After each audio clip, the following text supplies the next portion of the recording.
I have concluded in my 30 years of research that the human race is indeed a hybrid race. The evidence is literally overwhelming. And if you dig into it and you study it and you evaluate it seriously, you reach the same conclusions.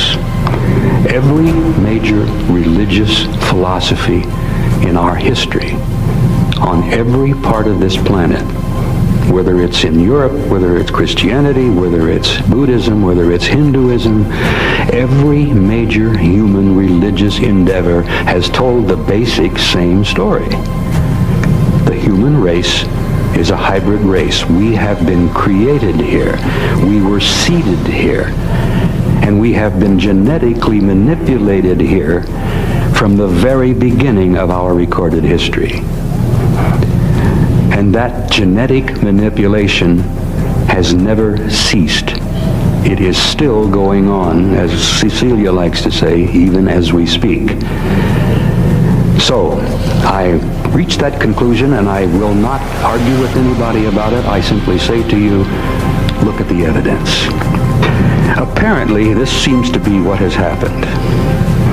Several 100,000 years ago, an intelligent race from somewhere else out there came by the planet, knew of the planet, stopped at the planet, and found a developing form of life here.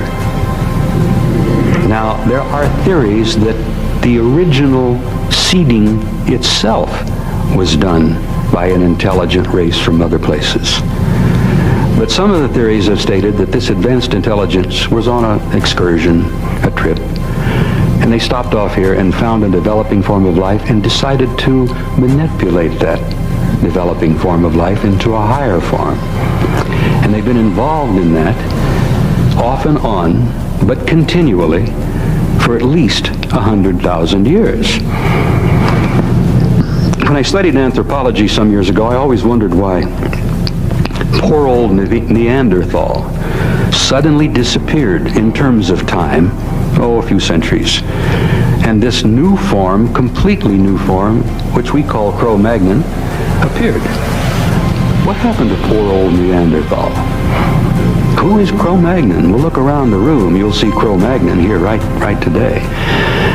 But in terms of geology, in terms of anthropology, in terms of evolutionary theory, none of that seemed to make a lot of sense.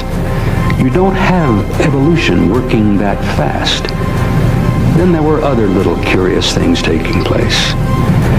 Why, about 5,000 BC in Sumer, did all kinds of things happen at once? A literal eruption of civilization taking place in the Euphrates and Tigris and Euphrates valleys.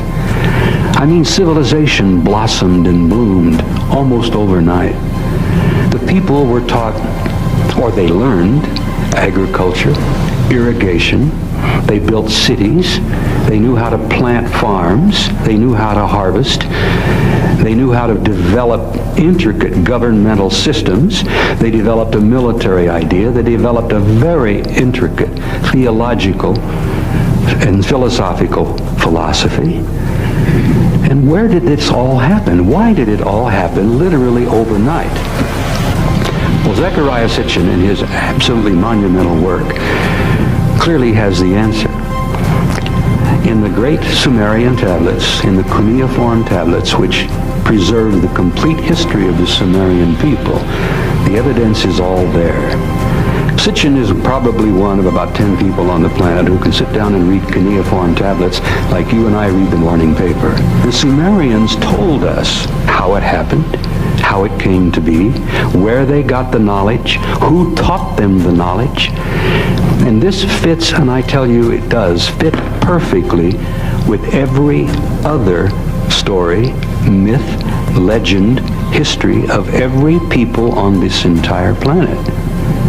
The human race is a hybrid. We were seeded here, and we have had what I like to call an intimate interrelationship with high technology, advanced intelligence for hundreds of thousands of years. Now, the crucial thing is that it's still going on. It hasn't stopped. They are still involved. And the big question has been for many of us is, who the hell are they and what are they doing with us? Which ties in perfectly with the ancient philosophical questions that each and every one of us has asked.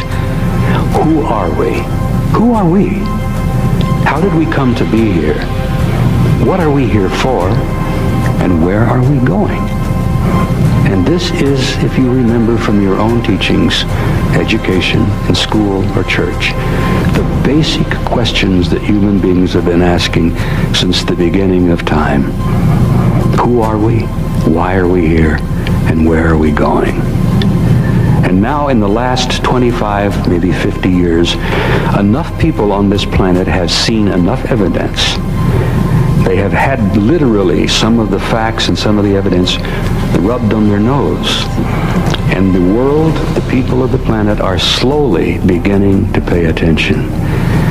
And that to me is the part, the gratifying part, which has kept me involved in this and kept me committed in my small way to bring some of this information out.